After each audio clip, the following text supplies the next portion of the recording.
Coming to you live from the JRE Tobacco Aladino Mobile Studios, it's the Cigar Pulpit.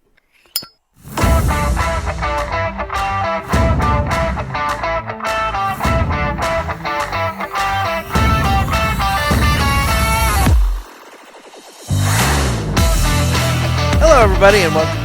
Whoop. I guess you can hear me. Hello, everybody, and welcome to another sermon from the Cigar Pulpit. I'm the Bishop of the Burn, Nick, and this episode is going to be really random. So I'm flying solo today, and the reason I'm flying solo today is I had planned on hopefully having Mike Brinker join me today. However, Mike has had there's a little bit of family stuff going on there. I'm not getting into any details because that's not any of anybody's business but his. But, suffice to say, it's one of those things where we offer up thoughts and concerns and prayers and all that. So, anyway, hopefully that all ends well and it's not any sort of thing. But it did result in me flying solo today, and so that's okay. We're going to figure this out. Not going to lie, probably not going to be the longest episode because I have a few housekeeping items to go over, but we'll go from there. Anyway, I'm going to start this off by smoking a cigar, and the cigar I'm smoking today comes courtesy of listener Seth, and he sent that nice little care package my way recently, and included in that was the Rojas Bluebonnet Lancero. And this Lancero is 7x38, featuring an Ecuadorian Corojo wrapper and Nicaraguan binder and filler. So we're going to go ahead and get this thing cut because I haven't had one of these in a little while. And it's a super good cigar. And Seth said that I either put him onto it or something. I don't remember exactly what he said. Or I reminded him of it. One way or the other, he sent me a couple, and I want to thank you, Seth, because it's been a hot minute since I've had one, and I really dig it, so I'm looking forward to this. So it's time to cut the cigar, and the official cutting is brought to you by Dan the Man Ponder over there at Riverman Cigar Company. And guys, Dan the Man Ponder, he's still getting in all kinds of great stuff throughout the time leading up into the holidays, so you're going to want to make sure that you're checking in with Dan to see what kind of stuff is hitting the humidor. I know he, last I knew when I was over there, he had some of the Fuente Rare Pinks, he had the Aladino Sumatra. There's some really great stuff that's coming through the doors at Riverman, so you're going to want to get your hands on that. And if you're in the St. Louis area, you can go by and just browse around and check it out.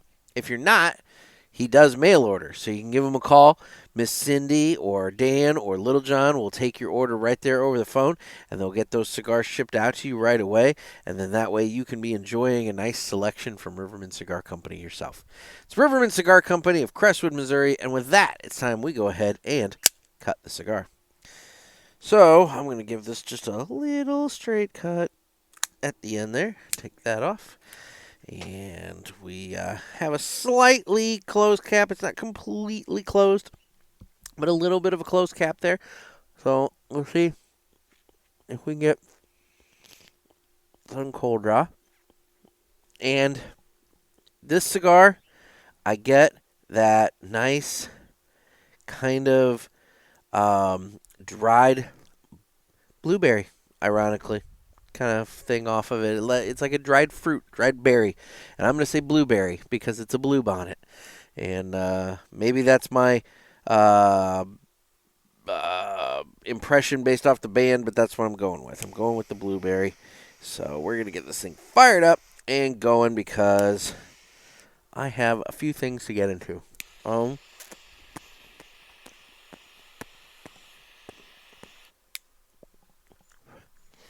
And it does make my fingers look fat, doesn't it?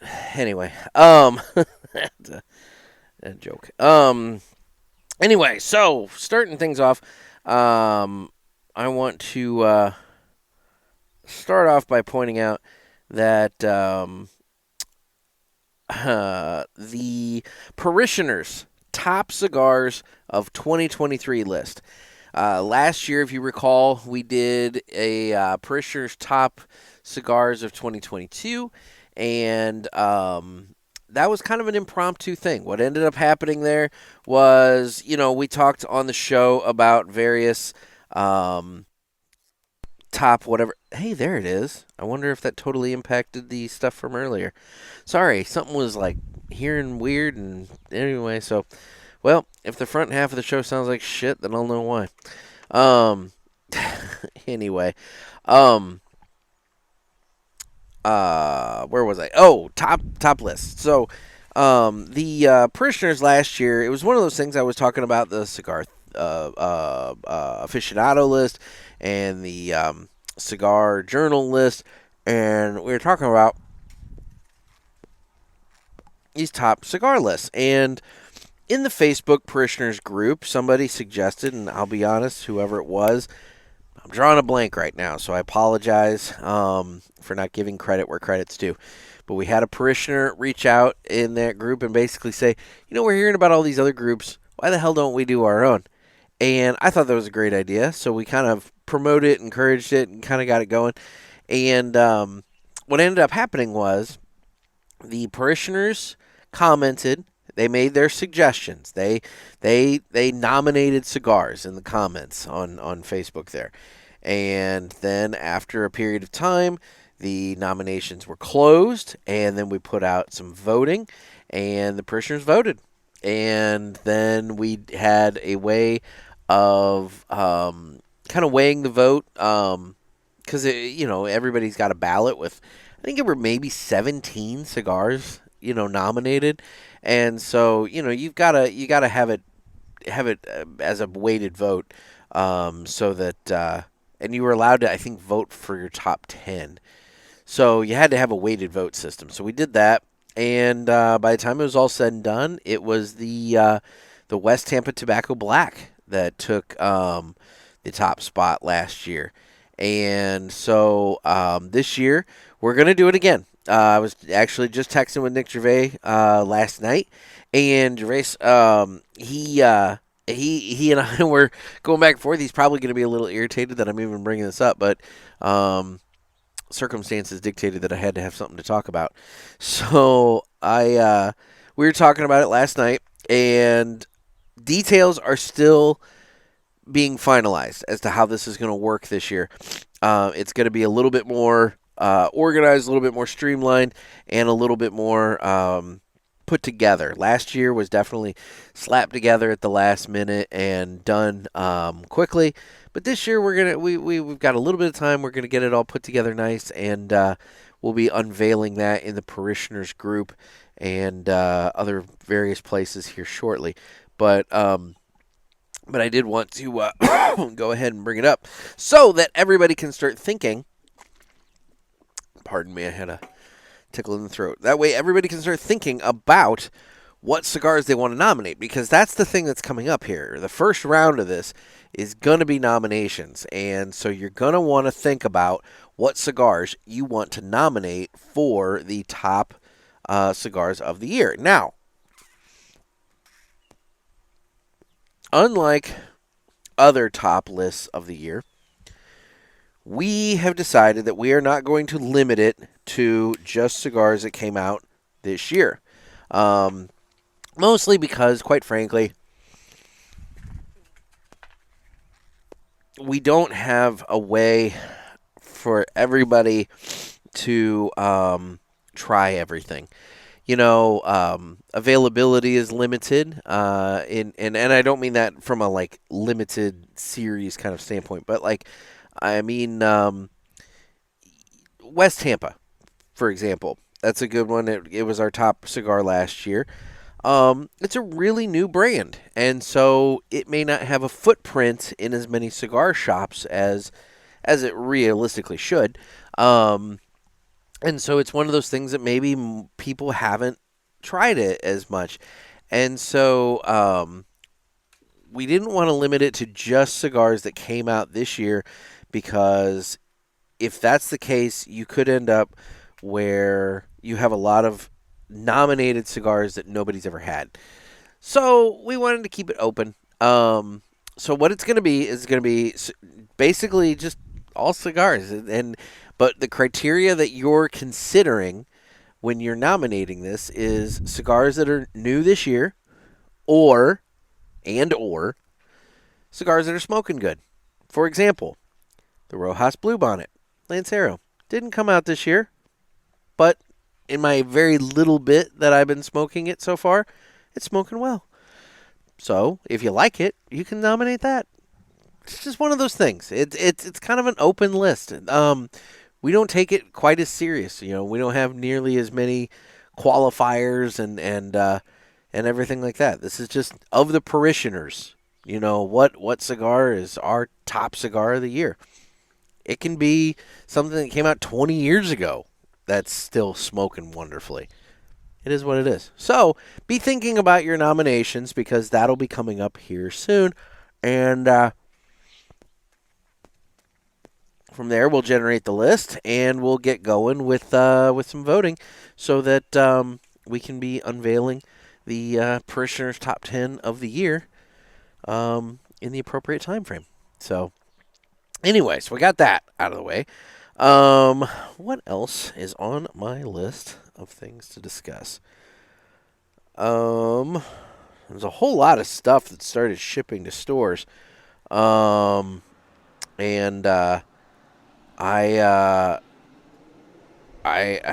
I mean, it's just one of those things that I don't know exactly what to highlight. There's obviously there's the Perdomo 30th that has started to ship to stores here lately, which that's that's going to be a limited thing, man. That's I got they posted a letter where they listed off the stores that are getting that, and I looked, and Missouri had, I think, one Outlaw Cigars out in Kansas City is the only shop in Missouri that's getting it, and I think in Illinois the only shop that's getting it's in Chicago. So in other words, around my area, nobody's getting it. So there's going to be some definite scarcity to that cigar for a little while. I know two guys in New Hampshire, they're getting it, and it's available on their website, so that's good. That might be an opportunity to pick some up via the web. And then J.C. Newman, they've announced that the Leroy Neiman Foundation has they've partnered with them, and the Leroy Neiman 2023 Collector's Edition cigars have shipped. He apparently was an artist that an American artist that I guess must have been from the Tampa area, because all the profits are being donated to support arts education in Tampa's public schools. Anyway, but he was not only an artist, but he was also a cigar smoker.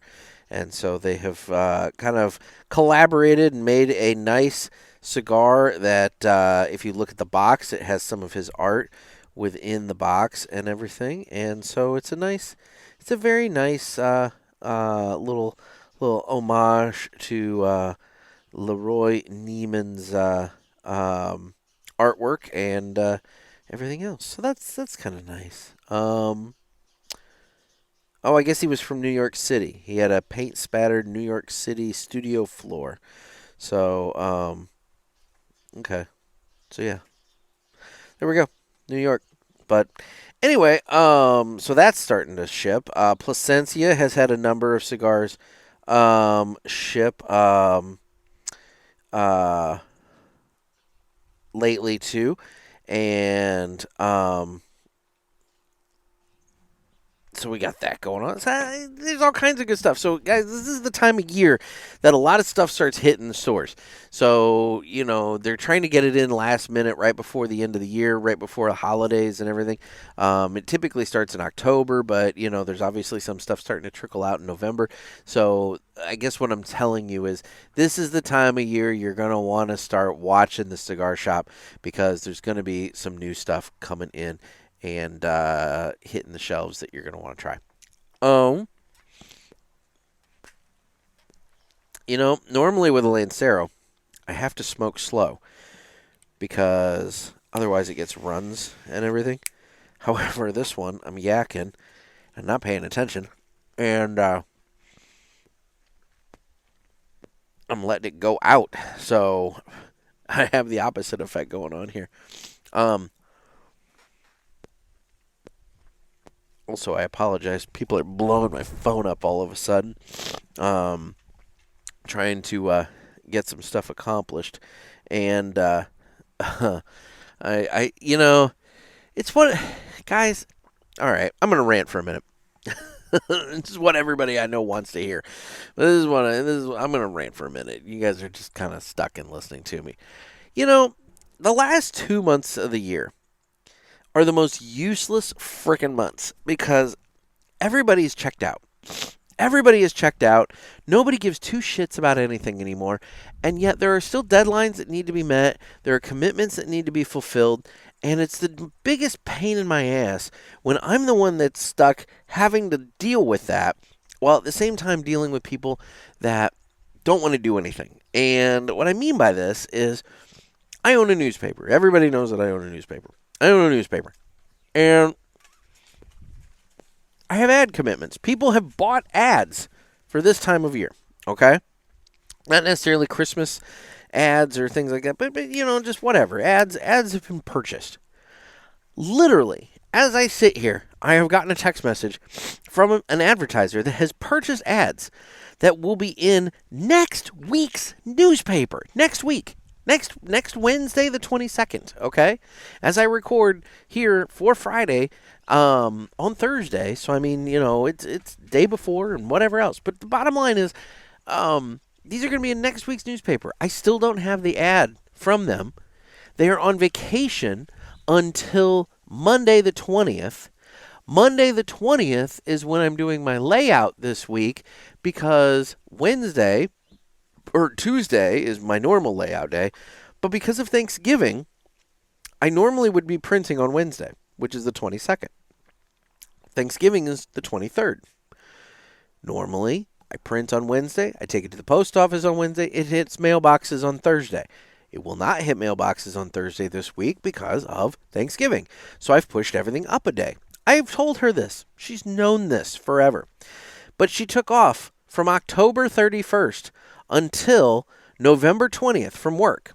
Because she has a very busy job throughout the summer and everything, so she packs in a month, or so worth of vacation after Halloween. Again, all scheduled, all planned. And she's bought an ad that's set to run in the November 22nd edition, and I still don't have the ad. She designs it, she puts it together. I still don't have the ad, so I email her, and she's telling me now asking if Monday afternoon is okay to get me the ad. Technically, I will be laying the paper out. Technically, I can leave a space for it. But my God, why push it to the freaking wire when you literally bought these ads in January of this year? You knew this was all coming up. Why? I don't get it. I don't understand people pushing things off to the absolute last minute sometimes. Granted, I do it sometimes with the show. I've had a lot going on this month, guys. It's been a busy month. As it is, I'm recording this right now. My son is at school. I've got my son. I picked him up from school yesterday. I have him today. I have him tomorrow because my ex is out of town, and it was either that or God knows who was going to be watching him. So I figured, she asked me, and so I figured, yeah, I'll take him because, again, Lord only knows who else is going to be doing it. But still, it's just... It's busy. It's been very busy, but I still managed to. I managed to hit my deadlines, and that's fine. And I guess technically, she's hitting her deadline by getting me her ad on Monday afternoon. Not really, because I've told everybody I need everything by Friday this week so that I can get the paper done on Monday. But whatever, such is life. So I'm ranting, I'm bitching for a moment. But that's literally blowing up right now as I'm recording this, and that's why it's top of mind. The other thing that's blowing up right now as I'm recording this, you guys are getting like a real-time insight into my life. The other text message that came through literally as I hit record was from my landlord telling me that his brother has passed away. And his brother, my landlord lives in Arizona. His brother lives locally and lived locally. And he was the one that maintained the properties. And, if you had an issue, he would come by and, that kind of thing. He was the super, the guy who kind of maintained everything. Well, God love him. And, prayers be with him. His brother has passed away.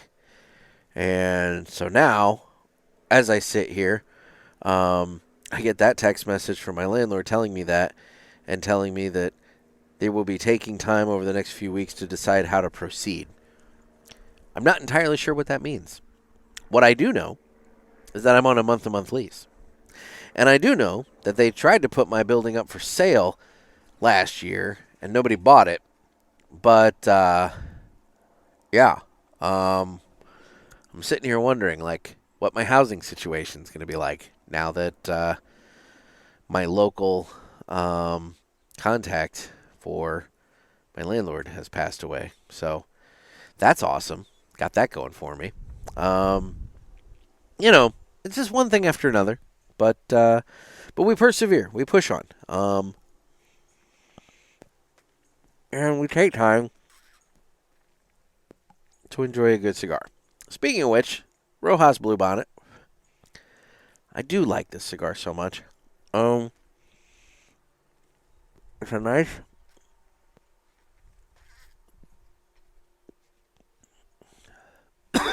a little spice.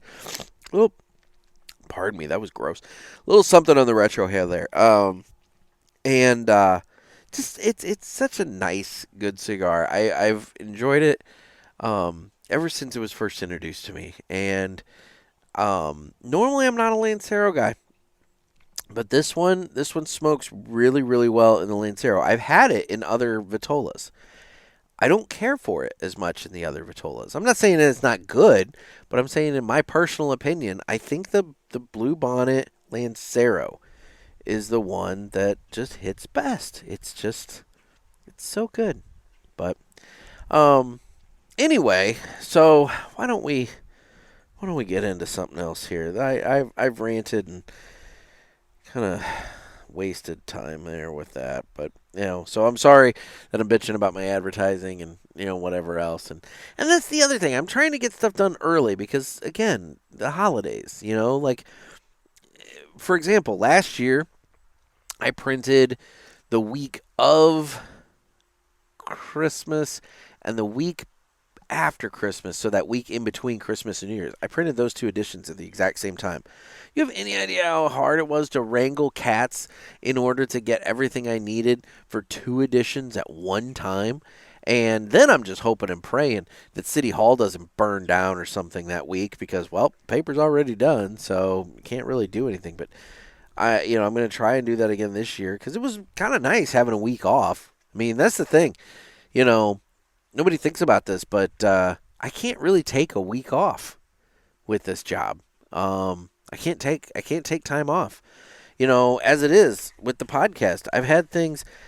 For a while there, I was clicking along. I was getting stuff pre-scheduled and pre-recorded, and it was kind of nice. I had things going, and somewhere along the way, I hit a bit of a snag with that, to where now I'm back on a right before it's due kind of schedule, and I need to get back to getting things kind of done in advance. But the problem with that is this is the time of year that getting guests and getting co-hosts and that sort of thing, it's a little difficult.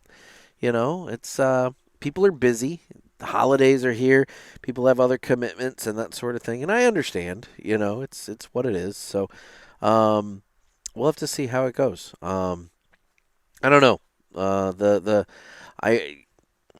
It's what it is. So anyway, let's do this. It's time for the Villiger Cigars Entertainment Report, brought to you by Villiger.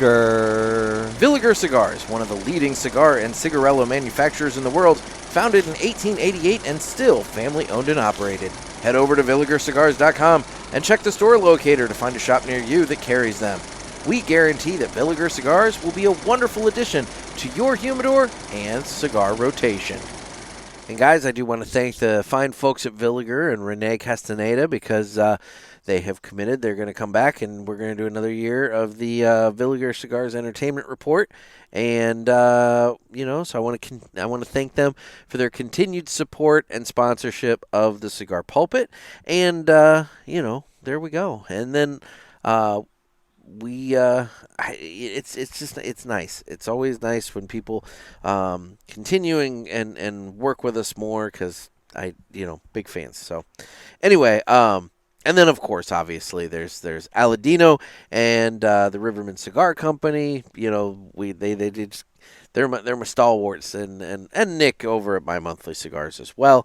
They're my stalwarts. They just kind of always hang on and always continue and everything. But Villiger, this is the conclusion. We're coming up on the conclusion of their first year, and they saw the value in it, and they wanted to keep at it. And so, at the conclusion of their first year, I want to thank them for continuing on and adding themselves to the list of my constant stalwart supporters, so that we can keep at this and bring you what you will. But we're bringing you this. I don't know if this one is necessarily my finest hour, but it's one of those things. I always look back and think about that comment that listener Paul made, which was, a new episode with even just me by myself is better than a repeat. So this is what she asked for, Paul. Now, speaking of Paul's going to be in St. Louis here soon, so I'm looking forward to getting together and seeing Paul.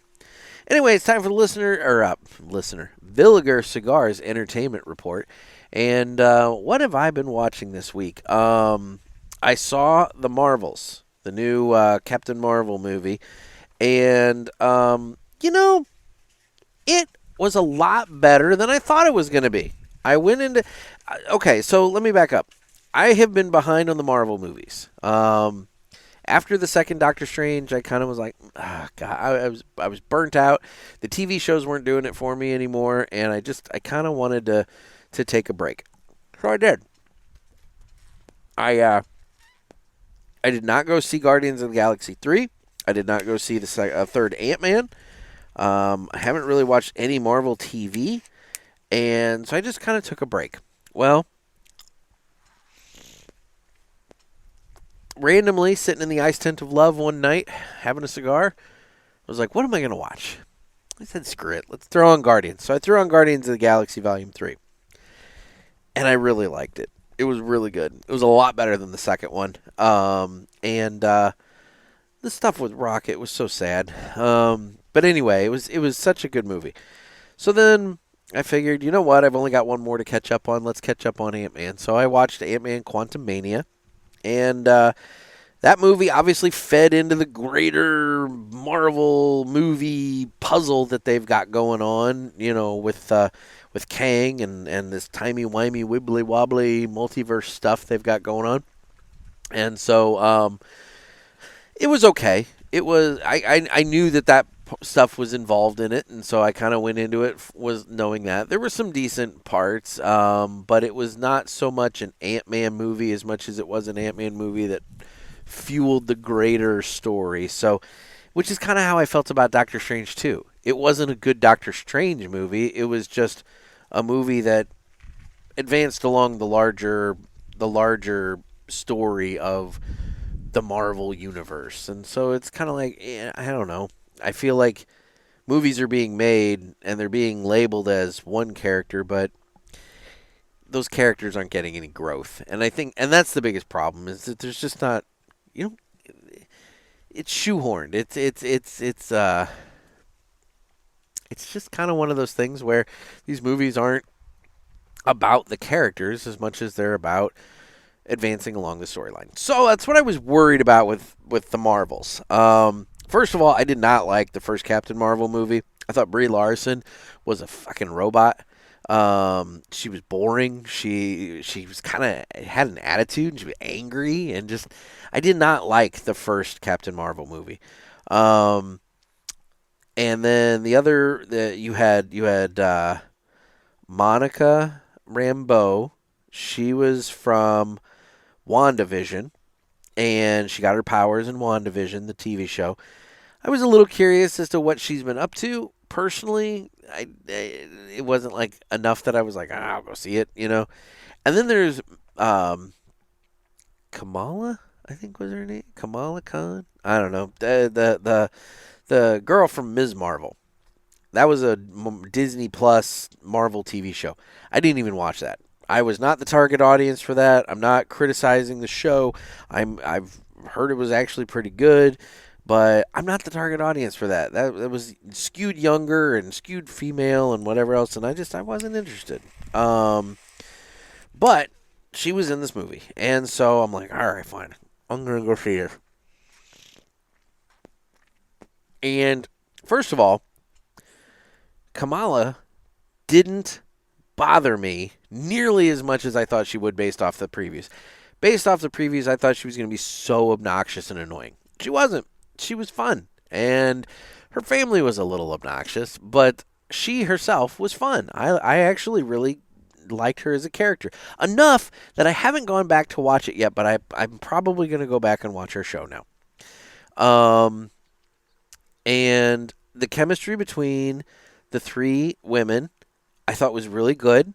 Brie Larson did a much better acting job in this. She was much more likable and decent at times. Still kind of a bit of a robot, but in the grand scheme of things, she was much better. Samuel L. Jackson, he was entertaining as always, and yes, the plot was a little thin. The bad guy had next to no character development, which is a constant criticism of the Marvel movies. And all in all, it just was what it was. But, so story-wise, in terms of the movie, I'd give it a solid C.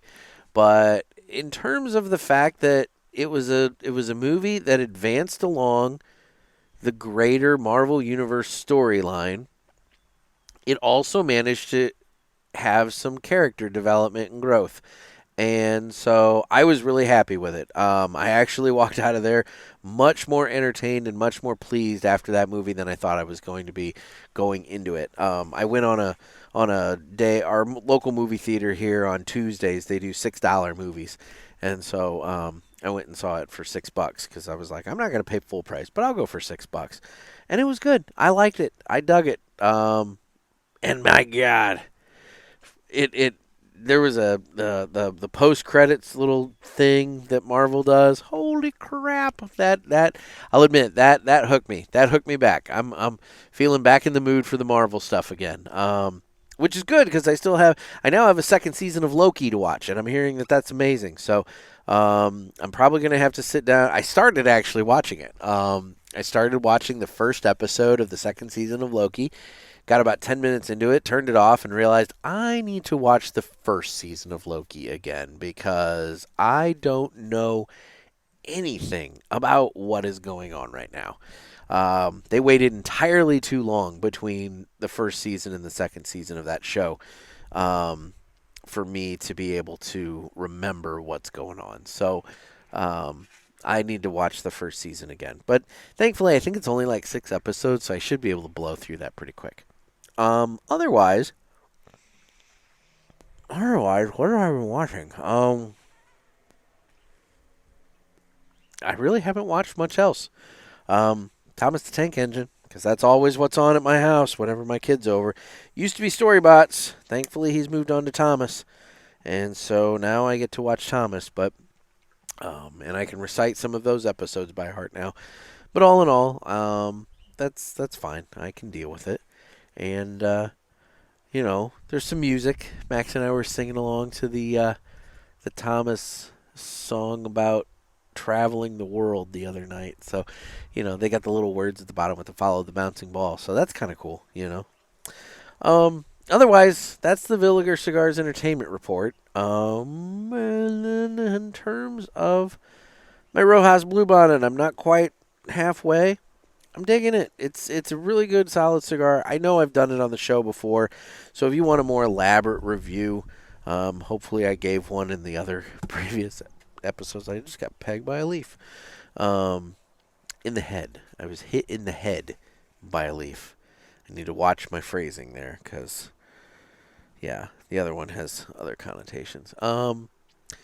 Otherwise, coming up on the show, I don't really have a whole lot. Next week, I'm going to be sitting down with listener Paul while he's in town, so I'm sure we'll probably have a repeat appearance of his. And actually, that'll be a good show, guys, because the last time I sat down with listener Paul, he had told me some things about himself that, quite frankly, in my haste, I had forgotten. And we're going to talk about this time for sure, because the dude has got a couple of items on his resume that I think are really interesting that I really want to touch on. And then what else is coming up? I don't know. Ask the Boys is kind of a mess. I have one. Technically, I have two calls. And on the old hotline, and nobody has sent an email yet. So the prospect of an Ask the Boys episode this month is kind of light. What I'm probably going to end up doing with those two calls is seeing if I can bring them in as audio files, and maybe I'll just, if they're both really solid, good calls, we might base some episodes around them, because I don't think the normal Ask the Boys format is going to work. And that's on me. It's been almost a month since the last one, and I've just been swamped. I haven't taken the time to really dive in. I know listener Bear, he reached out and said Google Voice is an option. I have downloaded the app, have not gone through. I know I'm going to end up having to select a phone number because I don't think I can have Google Voice use the phone number that I'm using through the Sideline app. I don't think. So there's a very real possibility that the hotline number is going to change. And if that's the case, that's the case. I mean, it's what it is. We've had a really good run with the 0000, but we'll do what we have to do, because if the app doesn't work, the app doesn't work. It's also possible that my dongle's not working right. Although it seems to work right with every other app, so I don't freaking know. Anyway, so I'll keep working on that. But yeah, we'll have our usual brand of wackiness, and then it's already that time of year. I've been planning and getting things set and ready for TPE next year. That's going to be the end of January. So we'll have that. PCA kind of follows at the end of March. I'm still up in the air about PCA, guys. I'd like to go. I say that every year. I'd really like to go. Realistically, it's a financial issue. With them having it over the weekend and into the beginning part of the following week, you have higher costs for airfare and for hotels. And so I don't know the logistics of that. Additionally, in order to go to PCA as a media member, you have to be a PCA media partner. That requires spending, I don't know, $450, $500, whatever it is, to be a media partner with PCA. I'm sure I could get in as, through one of my shops that I know, or, whatever.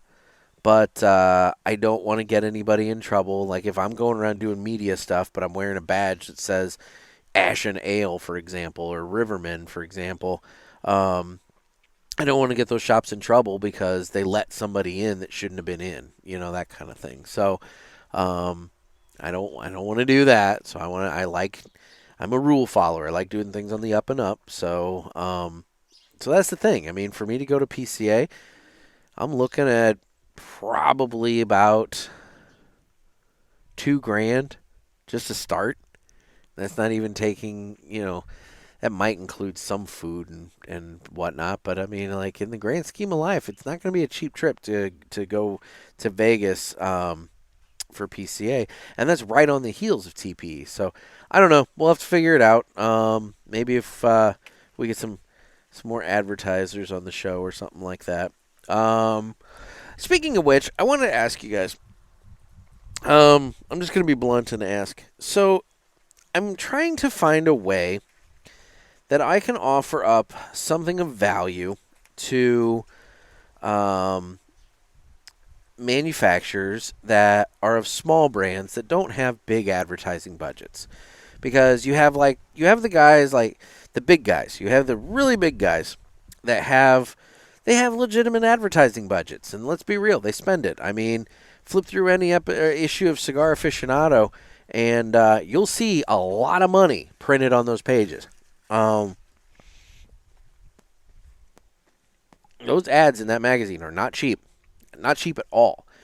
Someday, I would love to get my hands on a rate sheet for that magazine just so that I can see exactly what everybody's paying. But that's neither here nor there. But it's not cheap. And, those guys, they've got brand recognition. They don't need me. They're not playing in my playground is much too small for them. Then there's some companies that they have their reasons that they've opted to work with me. Villiger, for example, I've talked with Renee about this extensively, and they're doing everything they can to build brand awareness, and so they're I'm an affordable way for them to reach you guys, the listeners, and to expose you to their cigars, and so they have decided to work with me. And same with Aladino. It's a good way for them to get a little bit of additional brand awareness at an affordable price. But they're at one level, another financial level. But then there's the littlest of the little guys. There's the guys and I'm not saying this in any sort of derogatory way. I don't mean to, pick on any companies. I'm not saying that. It's factual. You have guys like Mickey Pegg and Michael Herklotz that are maybe only a couple of years into their ownership journey, and so any money that's coming into them is being put into making new cigars and paying for travel and things of that nature. Because look at them. Those two guys that I just named, dude, they travel so much, and travel is not cheap. Hotel rooms are not cheap. Fuck, hotel rooms are stupid these days. If you guys haven't, maybe I'm naive. Maybe I don't travel nearly as much as I'd like to, but God, hotel rooms are ridiculous. Hotel rooms that maybe used to be $79 are now $150. Hotel rooms that used to be $150 to $200 are now $400, and that sort of thing. There's a hotel by my dad's house, Fishers, Indiana. Okay, Fishers, Indiana. It's a Courtyard by Marriott. That Courtyard by Marriott, last I looked, is charging $434 a night to stay at this freaking hotel. And let me tell you, I've stayed at this hotel before. I've stayed there a couple different times. Never paid that much. Never once paid that much. Never would pay that much. It was not that nice. They didn't even have they have a restaurant, but it's not like a restaurant, it's not like they do the free breakfast in the morning or something like that. It's the Courtyard by Marriott. It's a hotel that's designed for business travelers, I guess, from what I've been told. And so they have breakfast in the morning, but it's a menu and you got to pay for it additionally. So it's just one of those things that I look at this and I'm like, what the fuck is making this worth $400 and something dollars? I don't know. I don't know what it is. Maybe they're just booked up that weekend. Whatever. Anyway, the bottom line is hotel costs are outrageous. Flight costs are outrageous. Rental cars, and in my most recent experience, rental cars are not exactly cheap. So I understand that guys like Herklotz and Mickey Pegg are struggling with their company budgets to afford all of the travel that they're doing on top of, having to actually get product made and everything. So a marketing budget is not really within their realm of possibility. And so I wanted to I say all that to say that I want to do something that can benefit those small companies, something that's within a price point where it pays for my time, my effort to do it. And, because let's be real, my time and effort is worth something. That's something that a lot of creatives ignore, and something that I will tell any creative don't ignore. Dave over at the Smokin' Butts and Tappin' Ash podcast, he's an artist. He draws. He's an artist, and he's done some logo work and various other things like that. And he and I have talked about it, and how it's people undervalue, and they think, oh, just make this for me. It's no big deal. Just draw me up something real quick. It takes you real quick. There's a lot of time, effort, and energy that goes into making something that's good, not something that's just quick. There's quick and there's good, and there's a lot of thought that goes into things, and that's worth something. Your time and effort and energy is worth something. And so, but at the same time, you want to work with people.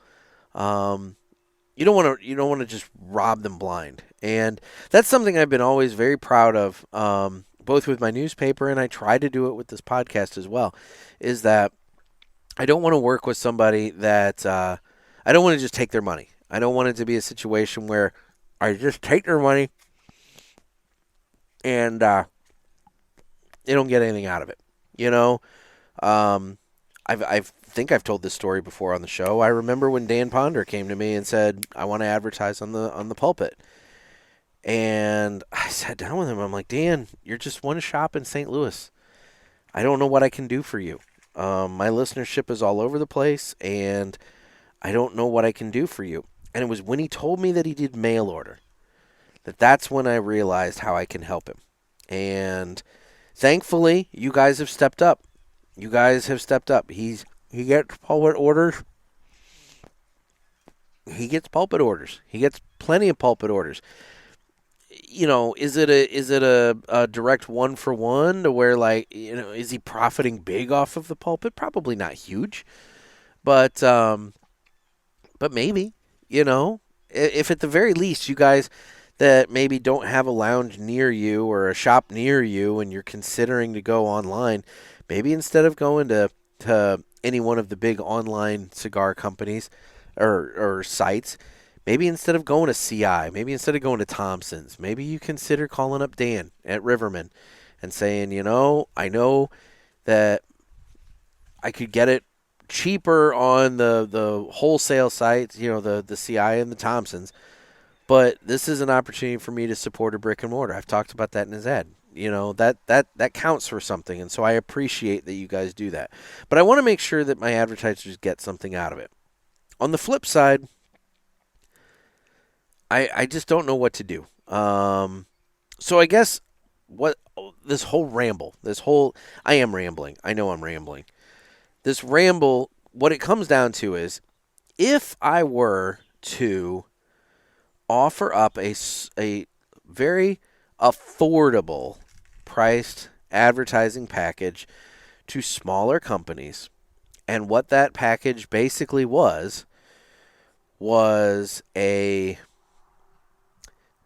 maybe depending on time, here, just for shits and giggles, I'm curious about something. That is maybe a 30-second commercial on the podcast. If I were to offer up a 30-second commercial, let's say, and let's say it's a commercial for All Saints, and it's a 30-second spot about All Saints cigars. I realize that you guys are all going to sit back and go, oh God, not commercials. But if I were to offer up a commercial to these guys, would you pay attention?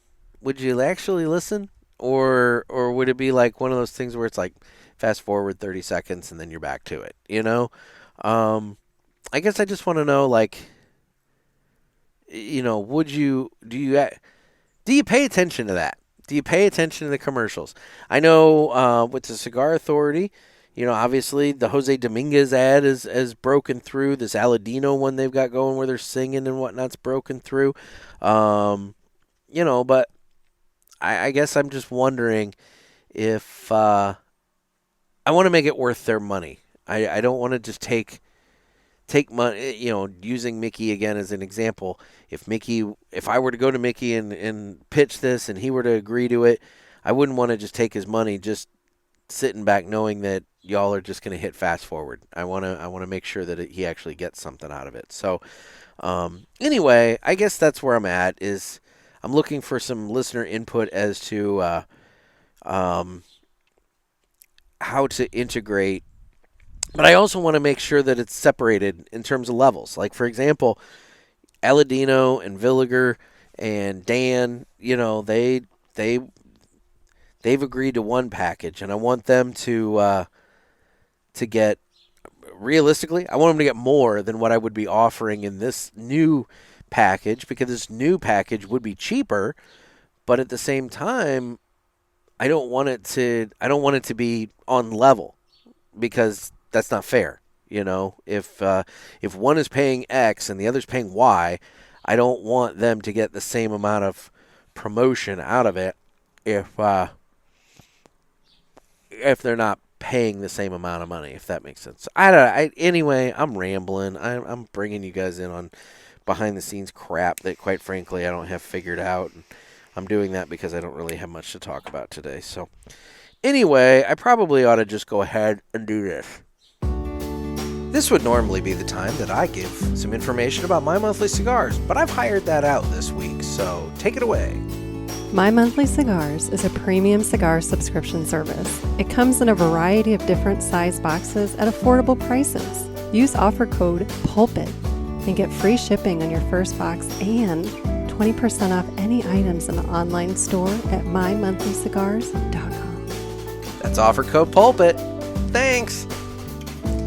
While you're over there, make sure you try the fucking good coffee. I know he did his pumpkin spice thing in when that season started. So who knows? Maybe Nick's got a Christmas blend coming up. I don't know. I haven't talked to him about it. I might be putting him on the spot by saying this.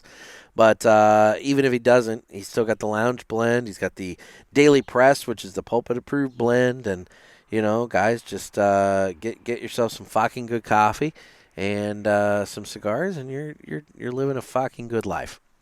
In terms of the socials, I'm available on Instagram at The Cigar Pulpit. I'm on Facebook, where we have the Pulpit Parishioners group. You can get in on that. It's a private group, so just go there, request access, and you'll get in, and everybody will be fine. We got Twitter/X, where I don't really do a whole lot. I should do more. I dabbled the other week with it, and results actually weren't too bad, but the audience there is much smaller. YouTube, where you can watch this. And in terms of Ask the Boys, again, like I said, I think for this month what's going to end up happening, instead of doing an actual full Ask the Boys episode for November, I think what's going to happen is I'm going to take the calls that I've gotten and see if I can make them into episodes. But for right now, until I announce a new hotline number and a Google Voice and everything like that, you can always email me at nick@cigarpulpit.com. That's NICK @cigarpulpit.com. And get your questions in that way. And speaking of cigarpulpit.com, I have been putting in some effort getting some new content put up on there, mostly just I get a lot of press releases from different companies, and so I've been adding those so that you guys can stay informed about, stuff coming out and that sort of thing, and show episodes and things of that nature. So make sure you head on over to cigarpulpit.com and sign up for that email newsletter. There's going to be a little pop-up that comes up talking about signing up for the Parishioners newsletter. That will be starting in January. I know I have threatened this before. This is going to happen this time. I'm starting that up in January, so make sure you get signed up on the list, and that way you can stay informed. I promise I will not blow up your inbox. We're talking one time a week. I don't know what day, but we're talking one time a week that the email will come out. So it will not be, You're not going to get 4 emails a day every day from me, I promise. I don't have time for that, and you don't have time to read that. So anyway, I think that's where we're at. Final thoughts on the Rojas Bluebonnet. I love it. Thank you, Seth. It's a great cigar. It's been nice to sit and relax and have one. And anyway, I think I'm going to stop the rambling and address all of the text messages that have come in while I've been doing this and figure out kind of what's going on. So anyway, guys, yeah, if you could just kind of mull over what I talked about with the advertising, shoot me a message. Shoot me a message through, Instagram or the Pulpit group or like I said, email or whatever. Just kind of let me know your thoughts. I know ads can be annoying, but what we got to remember is these cigar manufacturers have very limited amounts of money and very limited amounts of advertising opportunity available to them. And so we need to make sure that they can do what they need to do and inform us. I mean, that's the thing. Ultimately, they're not trying to, yes, they're trying to sell us on their product, but at the same time, they're trying to inform us about their product. And for all you know, they might be trying to tell you about your next new favorite cigar. And because you're tuning out on the advertising, you're missing out on some good information. So something to keep in mind, something to consider.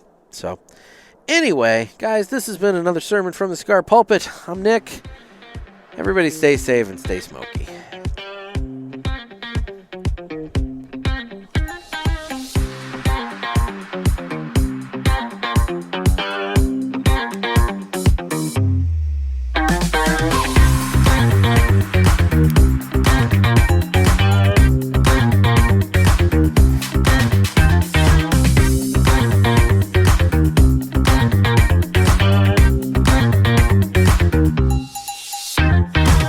I did also forget. I'm being remiss, and I'm going to correct that now. I did forget.